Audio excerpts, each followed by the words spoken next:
and now get ready for the next talk. We've got two. It's a bit of a split speech rather. We've got Giacomo and Maxim. So Maxim is with Pandora Co, but we'll be starting off with Giacomo. He's turned over a new leaf. He's not as toxic now. He's a very nice man now. Okay, so please welcome Giacomo. Thank you. Thank you. Thank you.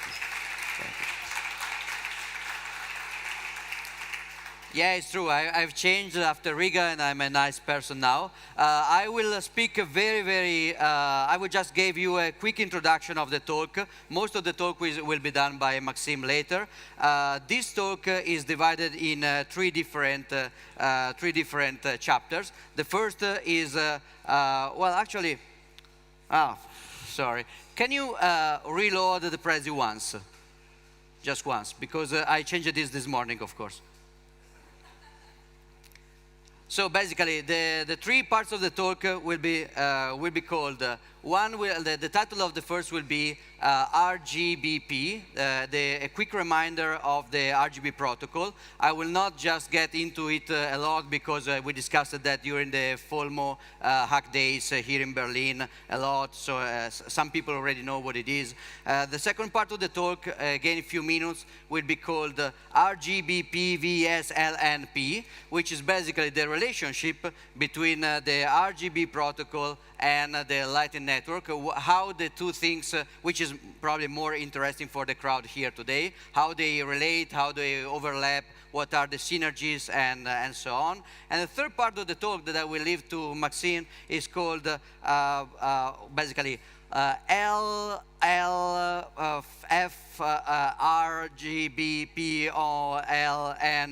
which is a lesson learned about Lightning Network while working on RGB protocol. And it will be mostly about what we learn about exactly.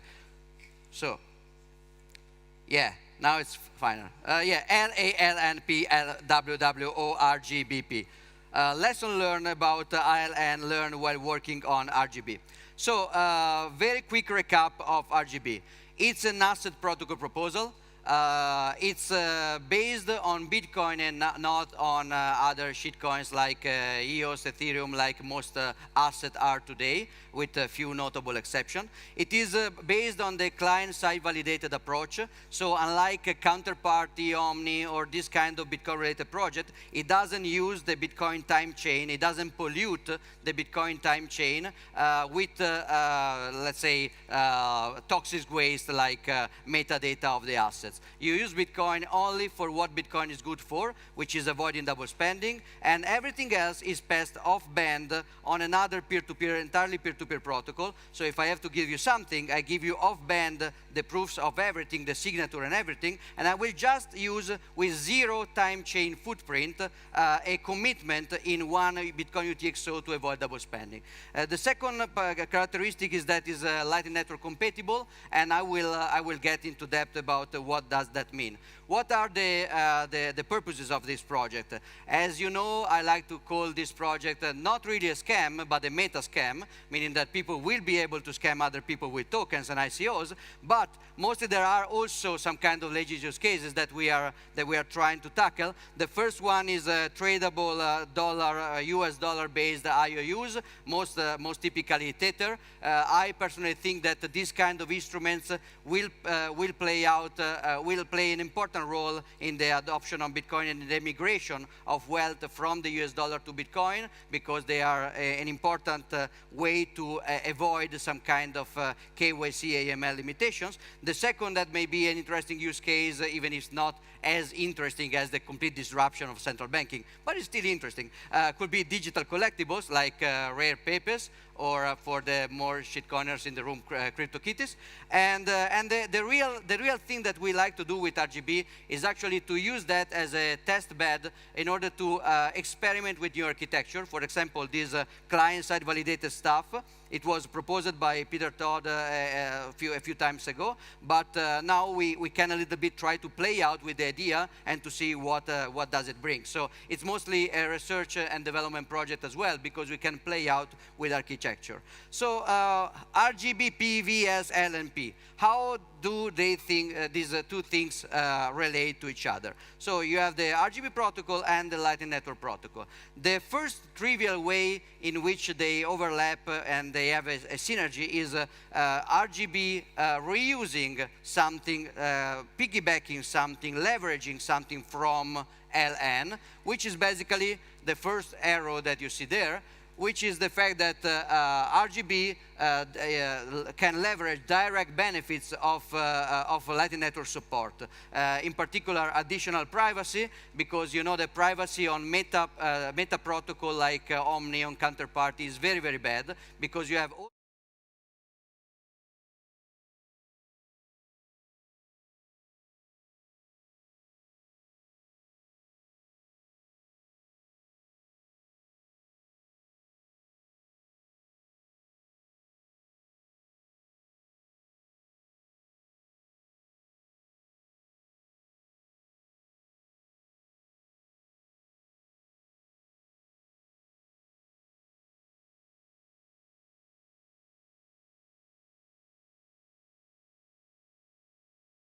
the fact that we can move some tokens, not all of them. For example, you can move fungible tokens like USD Tether on top of Lightning Network, so you have better privacy and better scalability. Not everything. You cannot move a rare paper over Lightning Network because you cannot route unfungible stuff. But you can still pass it back and forth inside the channel, at least.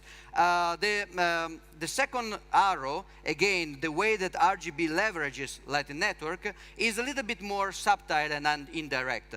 Basically, the client-side validation approach is cool. It's more private, more scalable, more secure, a lot of good stuff. But it requires a couple of very awkward things. The first one is that in order to receive the off-band metadata for the asset, you must be online while receiving, or somebody must be online for you. So there is the always online problem, the problem that there is a synchronous transmission of data, while in Bitcoin we just put stuff on the global consensus ledger and somebody will retrieve it eventually forever. In this case, you have some kind of complexity for the synchronous approach. And then you have a very complex backup problem that you don't have with Bitcoin layer 1, because you just use your seed and eventually you recover everything, while in this case you have to save all the off-band metadata of the asset, because if you have the UTXO, the spend the token, but you lose the off-band metadata, you lose the token completely.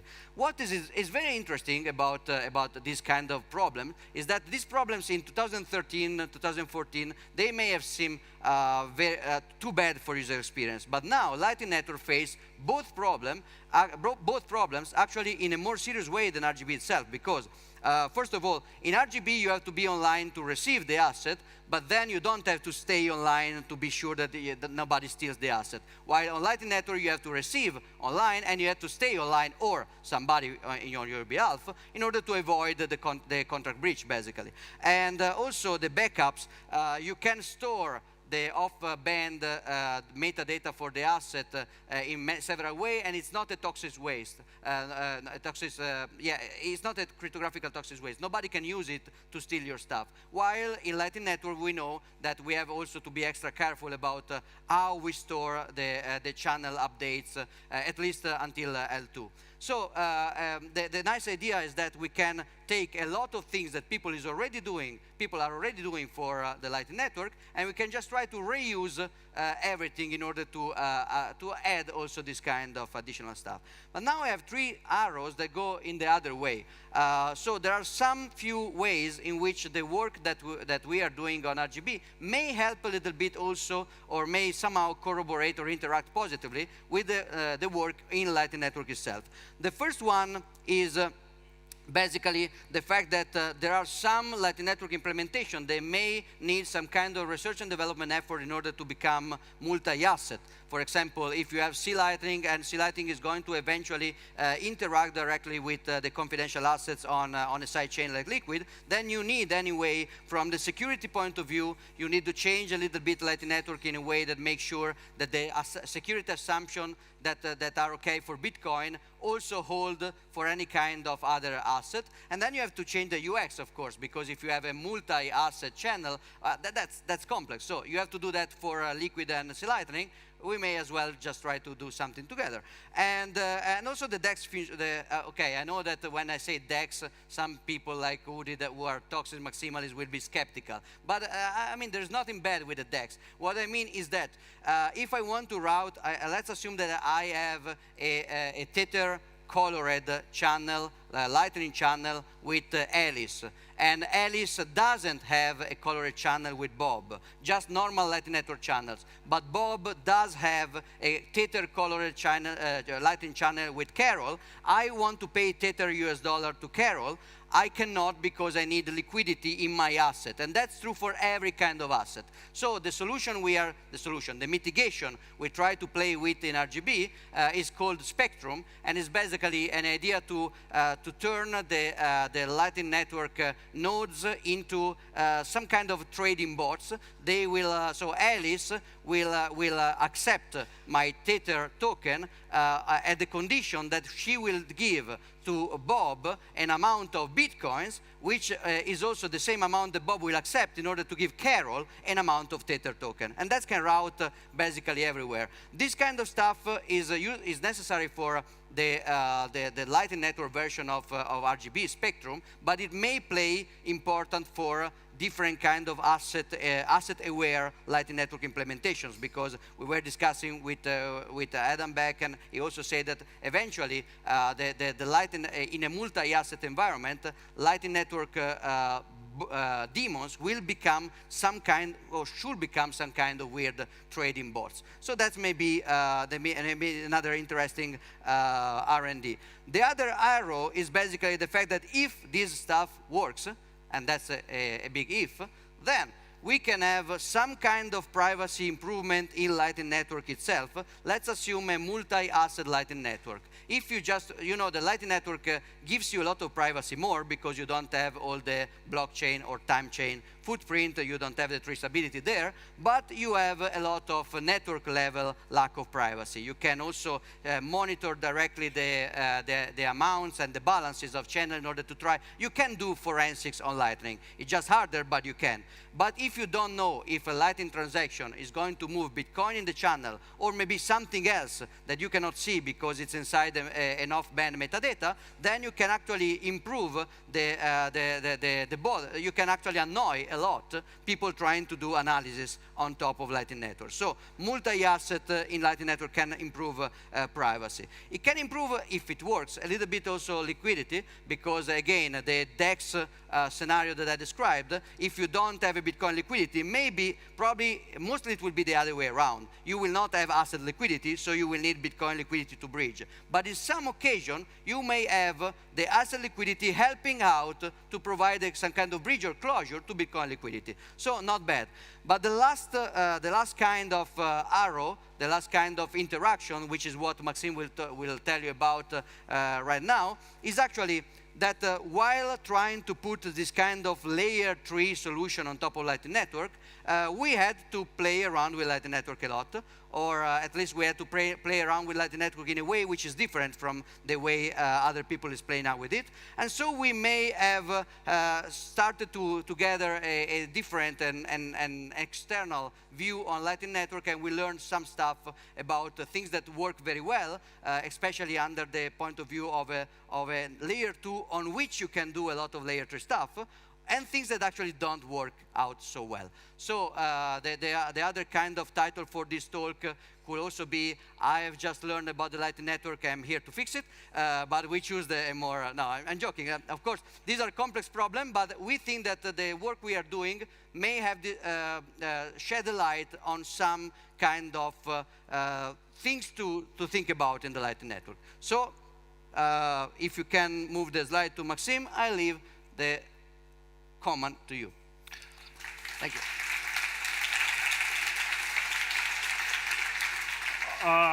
Yes, we learned a lot by working and trying to build on top of Lightning networks. And by we, I'm saying not just about my company or team, but about all those companies who are involved in these projects. There are also many other participants from Bitfinex up to InBitcoin, which are one of the main payment providers for Bitcoin and Lightning Network in Bitcoin Valley in North Italy, and they also have faced many different issues. So I'm trying to be a bit sorry for the fact that I will be talking mostly about the problems, but I think without addressing the problems, there is no proper way forward.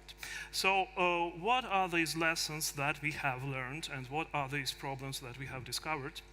The first lesson is that when we are saying about extending Lightning Network and building for Lightning Network and on Lightning Network, there are actually two types and two different things which are frequently intermixed together. The first one, if when you build something for Lightning Network, like improving the payments, routing algorithms, liquidity provision, doing different kinds of submarine swaps, whatever that can be done for the Lightning Network main function, which is payments. But additional to that, what I will be talking about today and the lessons that we learned coming from the attempt to build something on top of Lightning Network, which is maybe not even related to the main function the Lightning Network was designed for the payment function. In RGB project, yes, we can say about asset transfers, which is not yet a payment, maybe with USD tether, some kind of payment, still a shitcoin, but it is a good shitcoin to have to bootstrap the hyper-Bitcoinization. But for the most of assets, it's not a payment, it's like, shares, loans, whatever. And even more, we will be saying that we will be looking into doing more complex technologies like storage, computing, and there is no payment at all, but the Lightning Network still can be leveraged to build such stuff. And the things that were not designed for that reason, like onion-rooted messaging protocol, gossiping protocols, and cryptographic commitments, they can be used on top of Lightning Network to build something bigger. And maybe it's not the problems of Lightning Network itself, but rather that Lightning Network wasn't designed to the kind of solutions we are trying to build on. But these are interested solutions, and it takes not a big effort to do a better version of the layer 2 to support layer 3 and layer 4. So what are these layers? We are starting hearing about layer 3 more and more. This is a kind of attempt not to layerize, but to explain how different parts of the technologies are interrelated. So what we are doing is mostly related to the client-validated rich state. It's basically what Ethereum people try to put on-chain. It can work off-chain in a sharded, DEC-type, decentralized way quite efficiently. And Peter Todd works many years for addressing how this can be done with the current systems, and he developed the actual concept of client-side validation and the single-use seals approach and many others, which we leverage actually to build what we are building. And in this, it can work not only with the Lightning Network or other future type of payment channels like N-of-N multi-party payment channels, which can be potentially possible with Schnorr signatures, but also they can work directly on Bitcoin blockchain and sidechains in the same way. So we don't need to build something special for the Lightning Network. And that is very good news, because Lightning Network out of the box supports what we are doing. However, there is a part of Lightning Network which is highly critical for anything related to multi-party communications, and this is messaging, from gossips to onion-routed traffic. And we need it not for payments, but for transferring and exchanging this client-validated rich state. And that's where we are starting facing some issues, or we need to have some upgrades in terms of the Lightning Network functionality. And the end goal is to build quite complex protocols. We already started work. First, of course, our main goal is RGB and Spectrum, which we are completely focusing these days. But as a side effect, and as a result of our previous works, there are other protocols appearing for that application level type of thing, which are Storm for trustless and escrowed storage and messaging system. You don't need any coin for that. You can do it with a Bitcoin and even on top of Lightning, but you need to upgrade a bit a functionality of the actual messaging. And Prometheus, which is even more advanced in terms it allows a high load parallel computing in a trustless, zero knowledge proven way. So, RGB and Spectrum, I will be focusing on this part, and they actually, Giacomo have covered on the philosophical and general view what RGB can give to Lightning Network. I would like to add to that some technical details, like first of all, RGB and Spectrum, which is RGB extension into messaging, allowing this liquidity provision over the multi-hop payments, which actually can function as a kind of decentralized exchange, but present, in fact, another new monetization options for the Lightning Network. And we hope that if we will be able to bring USD Tether in a very private, uncensorable way into Bitcoin ecosystem and even more into Lightning Network, it will help to start bootstrap the adoption. Because problem of volatility, it's one of the main problems for both merchants and payers to not to use Bitcoin today, but if they will have more stable ways for performing at least means of exchange, it will bootstrap the Bitcoin ecosystem usage, and then using Bitcoin as a money when the volume of the transactions will be large enough to maintain the Bitcoin price stability. Also, what we are doing is advances the privacy of the Lightning network itself, because with the client-side validation, there is no layer 1 or layer 2 visibility at all. You don't see that this transaction, Bitcoin transaction or state channel, has anything to do with anything other than Bitcoin, but it does. And you need to know that fact to be able to verify that fact, but without knowing the fact of the cryptographic commitment, you are unable to guess where something is happening over the network. And we are trying to bring bulletproofs, which is very complicated part of the equation, but we are already trying to ask Blockstream for help to adapt the best parts of the zero knowledge present in the confidential assets and maybe even merge these two approaches into some industry-wide standards supporting advanced ways of hiding amounts that are actually being transferred even within the client-validated data. And of course, as Giacomo said, it hardens the actual analysis of network activities, because I was approached by different guys saying, oh, we can guess all the Lightning networks, we just monitor gossip trafficking, and from the balance changes, we see all the multi-hop payments going there. But when you have a spectrum, when you play in client-validated data on the one hop, in Bitcoins on the other hop, in some third asset on the third hop, the traffic analysis can't allow you to guess what is actually being transferred from whom to whom and in which amount. So what we need to do these kind of solutions. There are some components which can be taken from Bitcoin, and we are committing for creating cryptographic commitments into Bitcoin transactions. So we don't need something special for that from the Lightning Network design, but we need a lot of special functionality from the Lightning node implementations. And there is other stuff which can't be done without changing the Lightning Network protocols, or at least adding some extensions to these protocols in a predictable way. So these are two main sites where client-validated rich states interacts with what Lightning Network has. It's changing and modification to the commitment transactions and HTLC transactions and messaging, namely. First of all, the client-side validation is built around the verification of the client-validated data is built around cryptographic commitments and single-use seals.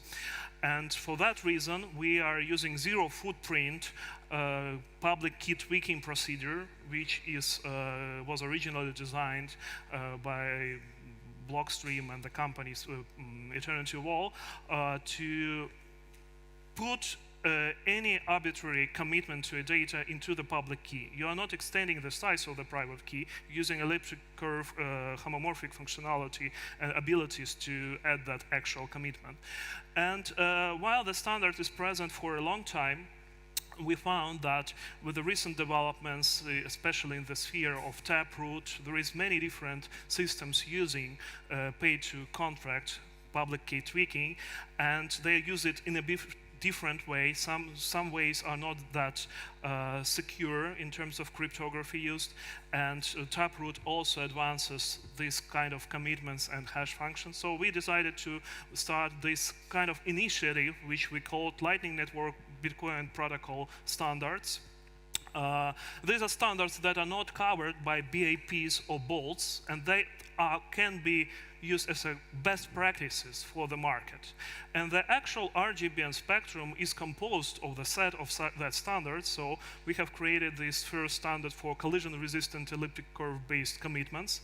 And namely, we need to be able to add that commitments into Bitcoin, into Lightning Network commitment transactions and into HTLC transactions.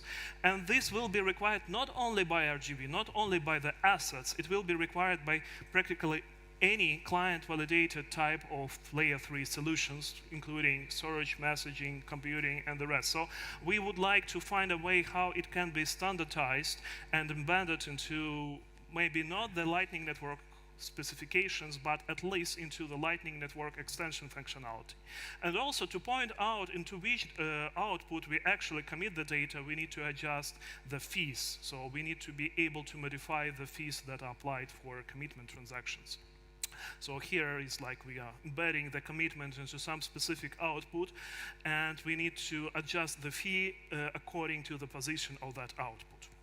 Other than that, we also need to have some simple way of extending Lightning Network messages, because today we have TLVs, but it's still not clear which particular route we need to take in order to add our custom data, not to be conflicting with the other protocols that may be also adding some TLV extensions.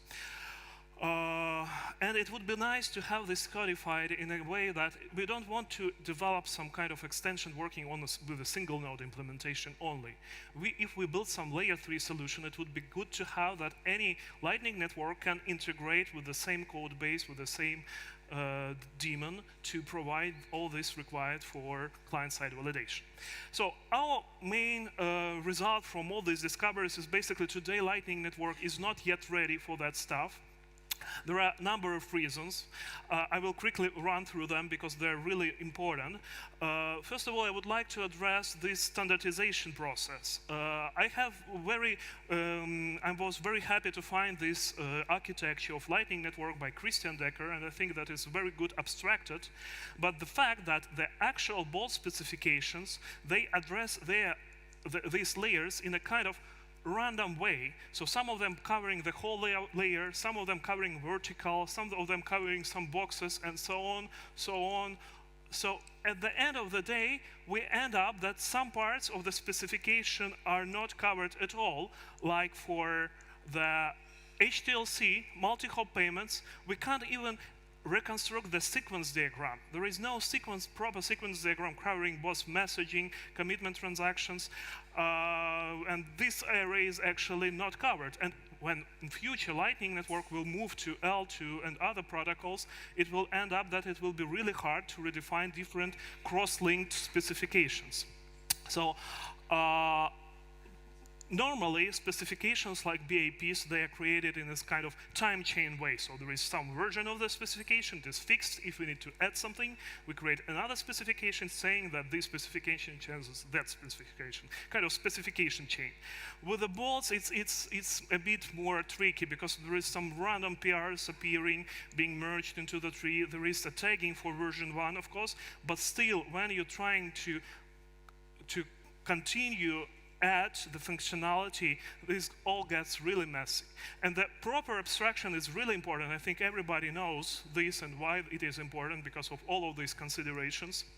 And this all actually lead to that it is not very good for Lightning Network itself, but it is even worse for the layer 3 solutions, which try to leverage some stable functionality from the Lightning Network. And it is not designed with the layer 3 in mind. There is a number of missing parts. I have to go really quickly, sorry. And the Lightning Network itself is not even a beta yet. there will be a lot of important things added to Lightning Network over the course of years. And what we end up is that as layer 3 solution creators, we need to continue re-implement all the Lightning Network functionality nearly from scratch each 3 months, which is not really easy to do. And many of this stuff is depending on Bitcoin forks. But with the Bitcoin, we are able to create the standards in a way that they will support future Schnorr signatures, taproot, whatever. With the Lightning Network, we can't predict how it will be implemented. We don't know what will be implemented, and it's really hard to address. So our aim with what we are doing is to fix some subset of Lightning Network functionality to be able to provide robust operations and actually allow that kind of solution we are trying to create. We will try to work on some Lightning node that can be open for layer 3 solutions and have very formally defined functionality. There is this standards initiative already, I have talked about that, so I would ask you to maybe monitor that track, contribute, give your comments, critics. We are very appreciate that there will be some input from the community. There is a number of standards being developed related to RGB and Spectrum already, and you can find our more by checking these links and finding more information there. Thank you very much.